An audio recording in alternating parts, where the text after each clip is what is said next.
Бро, можно по-честному? Почему мы игнорируем тех, кто только начинает? Они выкладывают видео. Мало просмотров, не идеальное качество, но они старались. И вместо поддержки мы просто пролистываем, будто их не существует. Помни, ты сам начинал с нуля. Ты тоже хотел хотя бы один комментарий.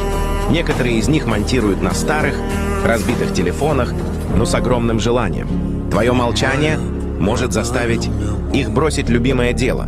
Поэтому перестань скроллить, поставь лайк и напиши. У тебя все получится. Продолжай. Будь тем, кто даст им шанс.